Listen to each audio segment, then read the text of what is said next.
63 jours. Oui. 63 jours. Oui. Ça a été long. Oui. Ça a été long. On n'a pas eu, comment dirais-je, bon, et puis il y avait des gens qui venaient comment dirais-je, des communes voisines, etc. On a eu vraiment beaucoup de monde.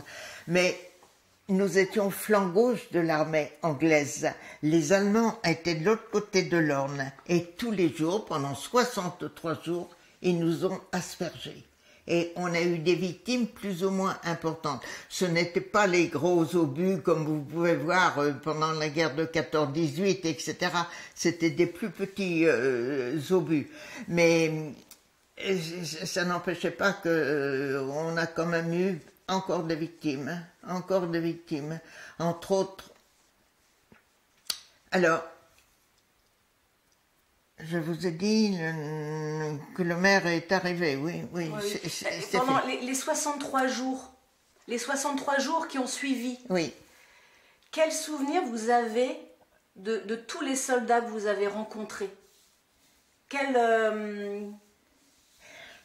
Eh bien, étant donné que j'ai tenu un poste de secours, inutile de vous dire que beaucoup, mais je n'ai plus rien là.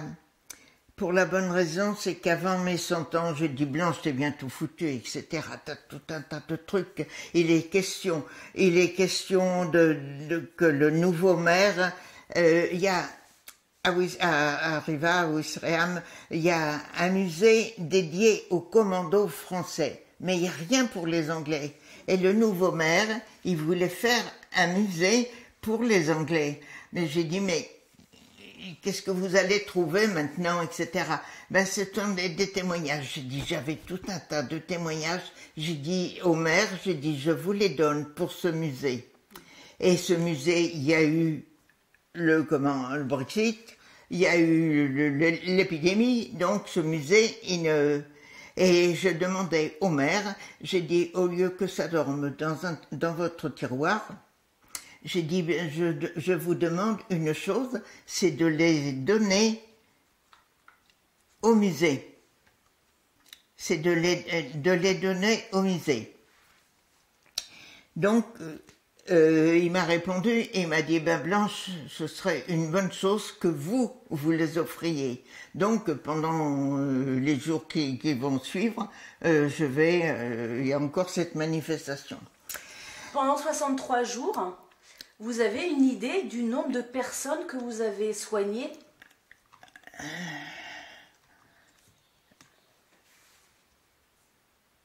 Il faudrait que je reprenne, il y en avait pas mal, oui. Oui, il y en avait pas mal. C'est une chose que, oui. On a soigné au moins 150 personnes, au moins. Ah oui. Entre les blessés, entre les militaires, etc. Oui.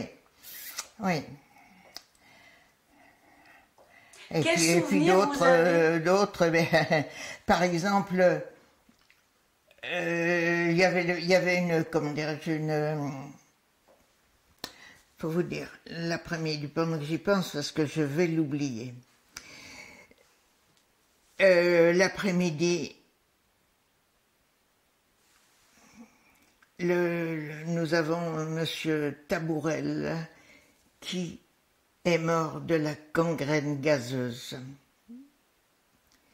Il était dans la grande salle parmi toutes les autres victimes, etc. Et le docteur craignait que toutes les victimes y passent.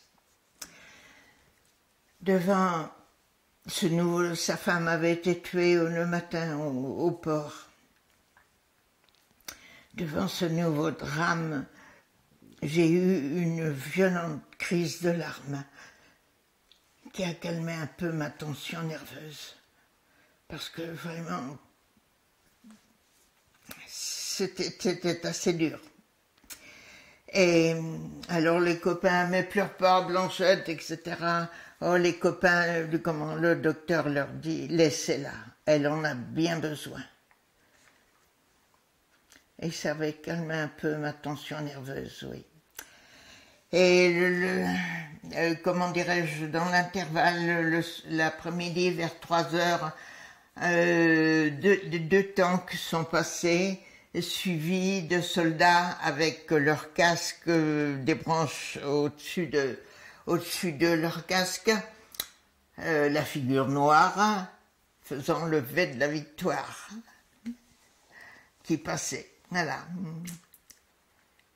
Eh bien, c'est les seuls soldats, sauf ceux qu'on a soignés, c'est les seuls qu'on a vus de la journée. Et à ce moment-là, des avions qui passaient, et puis on les voit larguer des parachutes avec les conteneurs aux hommes qui tenaient les ponts de Bénouville et Ranville.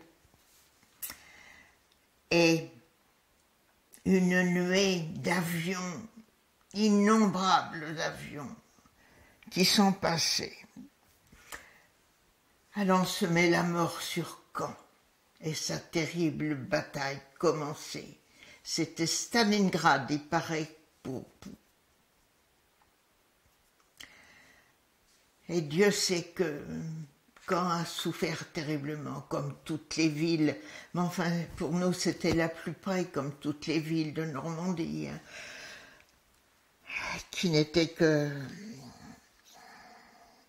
désastre. Oui, oui. On a payé cher la libération. Qu'est-ce que je voulais encore vous dire là? Vous allez y retourner là?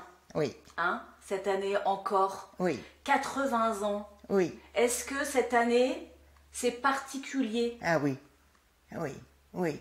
Oui. Pourquoi? Parce que ce sera le dernier, je pense. J'ai assisté au 70e anniversaire et ça se passait à Ouistreham. J'ai aperçu la reine d'Angleterre, Poutine, etc. Enfin bref, on était à 50 mètres les uns des autres. Hein.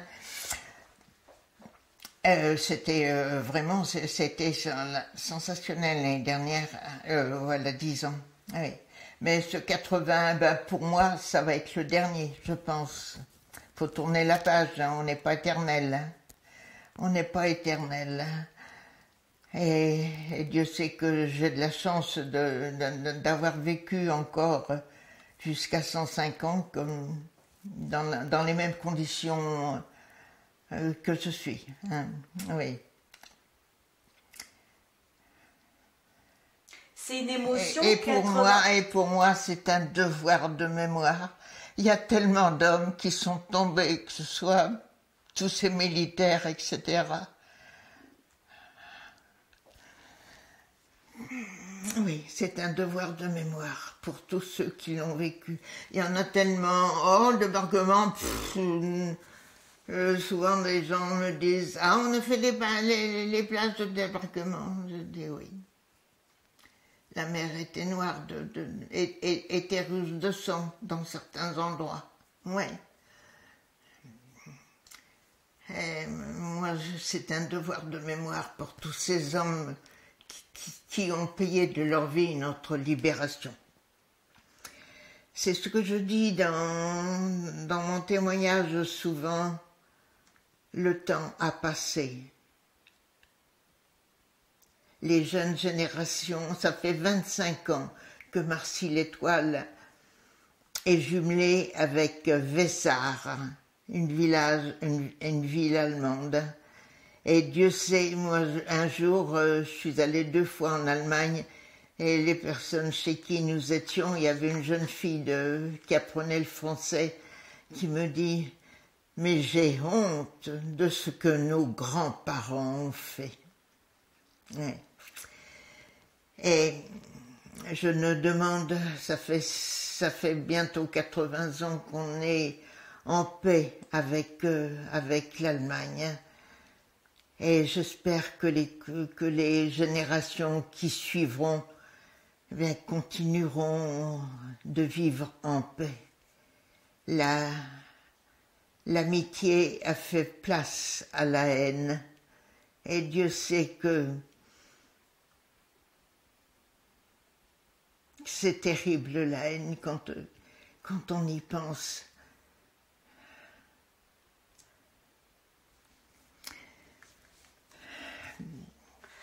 Dernière question.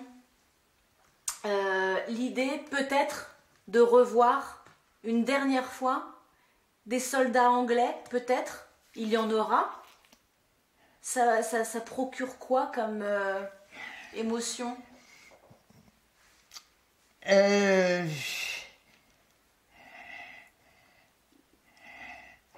Ça repense, moi comment dirais-je, quand j'avais quand j'étais au club, j'ai souvent donné, j'avais souvent des petits paras qui venaient de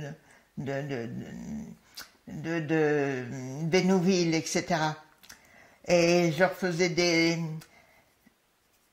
un conteneur de thé pour passer la nuit, etc.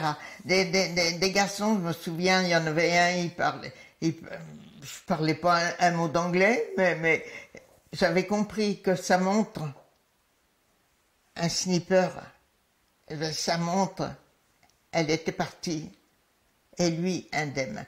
Il faut vous dire exactement, également, le docteur Poulain, le lendemain du débarquement, il habitait pas loin du port.